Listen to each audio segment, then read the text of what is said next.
একটা রুমের মধ্যে গিয়ে উনি মোমবাতিটা রাখলেন। এখানে বসো এসে। কথাটা শুনেই মনে মনে কেমন একটা সংকোচবোধ তৈরি হলো, কারণ ছোট থেকেই শুনেছিলাম এই বাংলোতে নাকি এখনো রানীমায়ের আত্মা ঘুরে বেড়ায়। আর আজ যে কি মতিভ্রম হলো, আমিও এখানে চলে এলাম। শেষমেশ আমি ওনাকে বলে উঠলাম, না আজ না, অন্যদিন আসবো, মামারা চিন্তা করবে। বলে তো ফেললাম, কিন্তু বাইরে এত তুমুল বৃষ্টি বজ্রপাত যে যেতে আর পারলাম না, কারণ এই বৃষ্টিতে ভিজলে শরীর খারাপ হবে, কোথায় নিউমোনিয়া হয়ে যাবে। তার থেকে কিছুক্ষণ বসে গেলাম। খাটিয়ার এক পাশে আমি আর এক পাশে ওই ভদ্রলোক। শেষমেশ ওই ভদ্রলোক আমাকে বলল, ভয় করছে?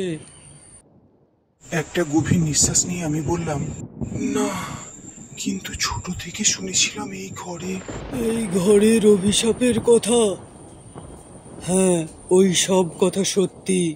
এখানে যে খারাপ মতলবে আসে তার সঙ্গেই।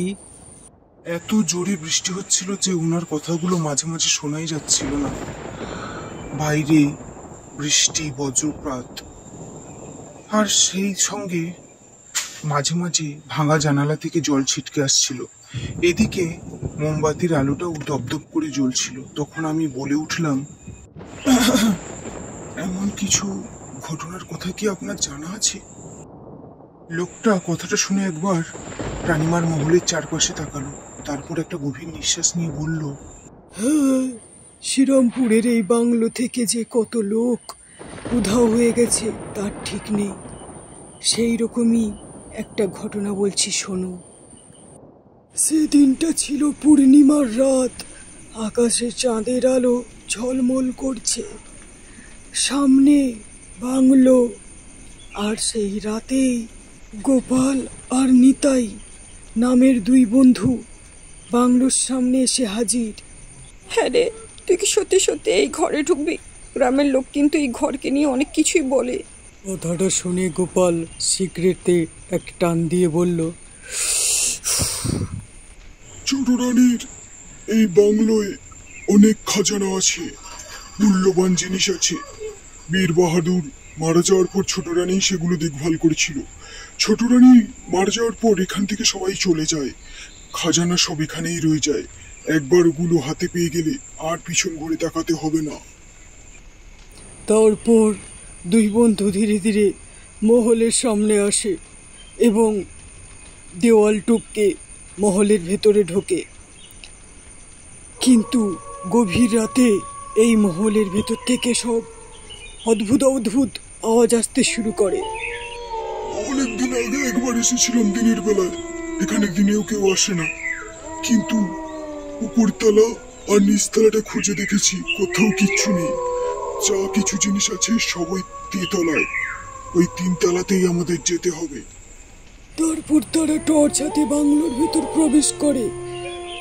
চারপাশটা দেখতে দেখতে নিতাই পিছন ঘুরে বলে, তুমি জানো, আমার দাদু বলেছিল অনেক বছর আগে যখন এখানে অনেক লোকজন থাকতো, তখন এই ছোট রানীর দরজার ঘরের সামনেই আমার দাদু গিয়ে দেখে যে পাশের ঘর থেকে একটা সবুজ আলো তীর্যক ভাবে জ্বলে ছিটকে এসেছিল।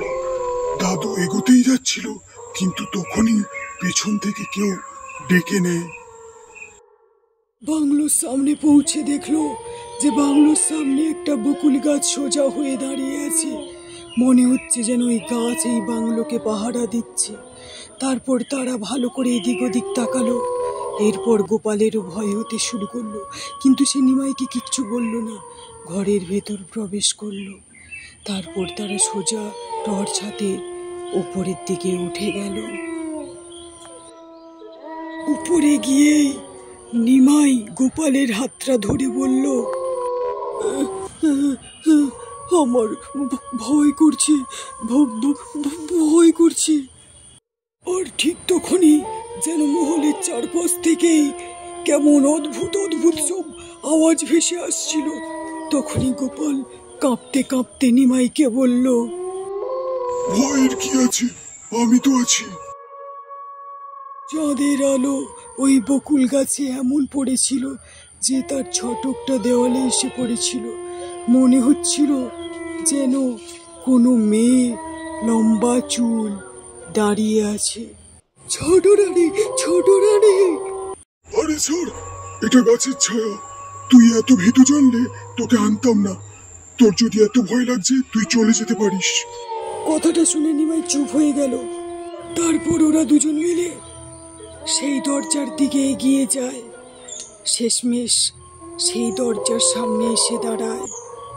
গিয়ে দেখলো সেই দরজাতে মস্ত বড় একটা চাবি তালা দেওয়া এবং তার উপরটা লাল কাপড় দেওয়া আর বিভিন্ন ধরনের ধাগা বাঁধা আছে। এরপর গোপাল বলল, এই ঘরের দরজার মুখটায় তালা, লাল কাপড়, এত ধাগা কি কারণে ভাই? এরপর গোপালের কথার স্বর ক্ষণিকের মধ্যে বদলে গেল এবং চোখে মুখে তার ভয় যেন উপচে পড়ছিল। এরপর গোপাল তার ব্যাগ থেকে চাবিতালা ভাঙার একটা যন্ত্র বের করে চাবিতালাটা ভেঙে দেয় এবং এক ঝটকায় দরজাটা খুলে দেয়। তারপর তারা তাড়াতাড়ি দেওয়ালের পাশে গিয়ে লুকিয়ে যায়। কি হলো? লুকিয়ে পড়লি কেন তুই? এমনি, আসলে সাপটাপ যদি থাকে তাই। তারপর ঘরের ভেতর থেকে মস্ত বড় একটা পাখি বাইরে উড়ে চলে গেল এবং বাইরের চাঁদের আলো ঘরের মধ্যে প্রবেশ করলো। তারপর তারা টর্চের আলোয় ভালো করে রুমের এদিক থেকে ওদিক দেখতে শুরু করলো। চারপাশে শুধু মাকড়সার ফাঁদ, ধুলোবালি ছাড়া আর কিছুই ছিল না। ছিল শুধুমাত্র কোণে একটি অনেক দিনের পুরনো ট্রাঙ্ক। তারপর হঠাৎই নিমাই একটা আশ্চর্য গলায় বলে উঠল, ছোট রানী এই ঘর ছেড়ে কোথাও যায়নি, ও এখানেই আছে, লুকিয়ে আছে। গোপাল পিছন ঘুরে তাকাতেই দেখল এক ভয়ঙ্কর নারী মূর্তি, যার লম্বা চুল, নীল নীল আলোয় ভরা চোখ ওর দিকে তাকিয়ে আছে। নিমাই, এবার কি হবে? কি হবে এবার? এবার কি হবে? নিমাইয়ের উত্তর দেওয়ার আগেই একটা কান্নার আওয়াজ ছড়িয়ে পড়ে।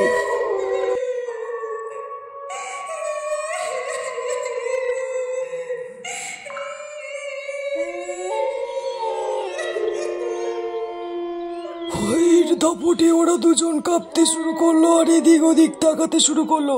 আর ঠিক সেই সময় ঘরের ভিতর থেকে একটা কালো লম্বা হাত গোপালকে টেনে ভেতরে ঢুকে নিয়ে গেল আর দরজাটাও বন্ধ হয়ে গেল। নিমাই ওখানেই দাঁড়িয়ে রইল, ভয়ে থরথর করে কাঁপতে শুরু করলো। আর দরজার ওপার থেকে গোপালের আওয়াজ ভেসে এলো, বাঁচাও নিমাই, বাঁচাও আমায়, বাঁচাও! ও বাঁচাও নিমাই, বাঁচাও!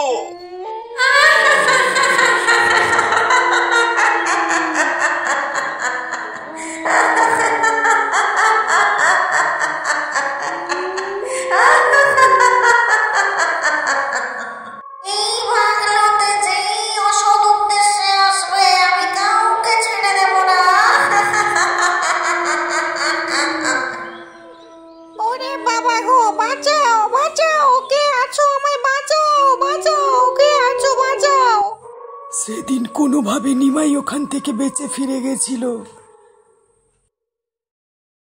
গ্রামের আরো একজন লোক এই বাংলোয় এসে আর ফিরে যায়নি। উনি থামতেই আমি বলে উঠলাম, আপনি এত কথা কি করে জানলেন? আমার কথাটা শুনে উনি জোরে হেসে উঠলেন।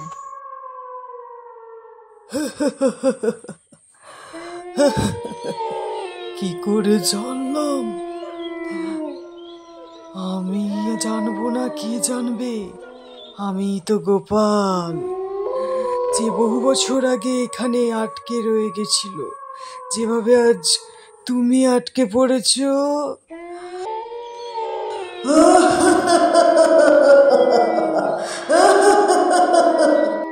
কথাটা কথাটা শুনেই আমার পায়ের তলা থেকে মাটি সরে গেল, আর তখনই মনে হলো পিছন থেকে কোনো অদৃশ্য হাত আমাকে টেনে ধরেছে। আমার চোখের সামনেই গোপালের চেহারাটা বদলাতে শুরু করলো। কি অদ্ভুত বিশ্রী সেই চেহারা! চোখের জায়গায় কালো গর্ত, বিচ্ছিরি দাঁত আর উচ্ছৃঙ্খল হাসি। সে তার হাত দিয়ে আমাকে চাপটে ধরে রেখেছে, আর পেছন থেকে এক অদৃশ্য হাত আমায় টানছে। তারপর কেউ যেন আমার কানে কানে বলছে, ভূপাল, পালা এখান থেকে, তোকে পালাতেই হবে ভূপাল। পালা পালা ভূপাল, তোকে পালাতেই হবে। দাদুকে দেখতে পাচ্ছিলাম না, কিন্তু বুঝতে পারছিলাম আর একটা ওই অদৃশ্য হাত আমার দাদুরই। এখন মনে হচ্ছে যেন দুজন মিলে দুদিকে আমাকে টানাটানি করছে। আর পুরো শরীরে সব শক্তি একত্রিত করে ওই পেটটাকে জোর একটা ধাক্কা দিলাম। আর ঠিক তার সঙ্গে সঙ্গে একটা ভয়ানক চিৎকার করে ওই পেটটা ঘরের ভিতরে কোথায় মিলিয়ে গেল।